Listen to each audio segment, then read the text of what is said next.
Hello friends, welcome back to my channel Dastaan TV.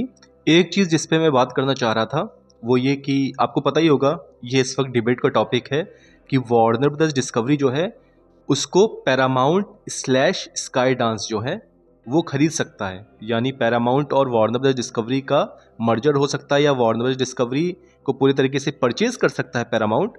और मैंने आपको बताया था कि 50-50 चांसेस हैं ये सेल होने की। कुछ दिन पहले रिपोर्ट निकल के आई थी कि स्काई डांस ने दरअसल $20 पर शेयर की बिड दी थी, एक ऑफर दिया था वार्नर ब्रदर्स डिस्कवरी को, जिसे डेविड ज़ेस्लव ने रिजेक्ट कर दिया है। अब ट्रेड एनालिस्ट ये उम्मीद कर रहे हैं कि स्काई डांस जो है वो फिर से ट्राई करेगा वार्नर ब्रदर्स डिस्कवरी को एक नया डील देने का, एक नया बिड देने का, या हो सकता है कि वो शेयर होल्डर्स के पास जाके उनको इन्फ्लुएंस करने की कोशिश करें और एक टेक ओवर करने की कोशिश करें वार्नर ब्रदर्स डिस्कवरी का। ये ट्रेड एनालिस्ट ने ऊपर ऊपर से बताया है।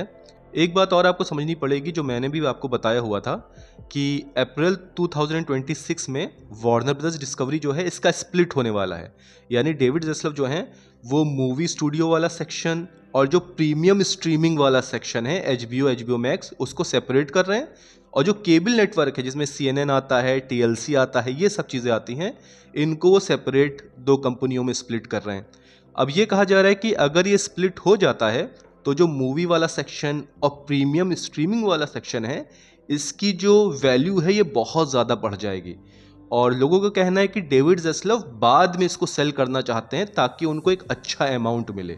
लेकिन जो स्काई डांस है, जो पैरामाउंट को अब ओन करता है, वो ये कोशिश कर रहे हैं कि इस स्प्लिट से पहले ही वो कंपनी को परचेज कर लें। तो गाइज, ये जो आने वाले मंथ हैं ये थोड़ा सा इंटरेस्टिंग रहेंगे, क्योंकि इन आने वाले मंथ्स में 3-4 मंथ्स में ही जो स्काई डांस है वो शायद दूसरी अपनी बिड देने की कोशिश करेगा या वो शेयर होल्डर्स को इन्फ्लुएंस करने की कोशिश करेगा। ये मोटी मोटी बात निकल के आ रही है। क्या स्काई डांस परचेस कर लेगा वार्नर ब्रदर्स डिस्कवरी को? तो देखिए गाइज, अब चांसेस मुझको ऐसी लग रही हैं कि 70-30 चांसेस लग रही हैं। यानी बहुत स्ट्रॉन्ग चांसेस है कि शायद हाँ, स्काई डांस परचेस कर लेगा वार्नर ब्रदर्स डिस्कवरी को। लेकिन कब तक वो कर पाएगा ये देखना इंटरेस्टिंग होगा।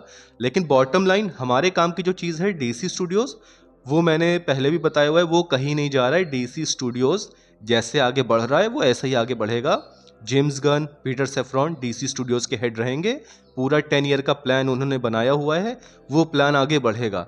क्योंकि स्काई डांस अगर परचेस कर भी लेता है वार्नर ब्रदर्स डिस्कवरी को, तो देखिए गाइज, वो इतने बड़े बेवकूफ़ नहीं है कि वो यूनिवर्स जो अभी नया नया रिबूट हुआ है, नया नया स्टार्ट हुआ है, और शुरू के जो प्रोजेक्ट्स रहे हैं वो क्रिटिकली एक्लेम्ड रहे हैं, तो स्काई डांस आके इतना बड़ा वो बेवकूफ़ नहीं कि उसको कैंसिल कर देगा। तो DC स्टूडियोज जैसे आगे बढ़ रहा है वो वैसे ही आगे बढ़ेगा। लेकिन जैसा कि मैंने ऑलरेडी आपको बताया हुआ है, बहुत से स्कूपर्स स्नाइडर फैंस को बेवकूफ़ बनाने की कोशिश कर रहे हैं।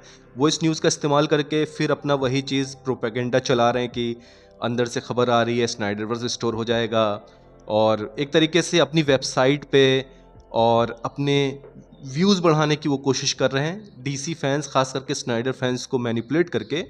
तो मैं यही कहूँगा कि उस चक्कर में आप मत पड़िएगा। लेकिन जो मर्जर वाली चीज़ हो रही है ये गाइस पॉसिबल है, 70-30 अब चांसेस हो गई हैं।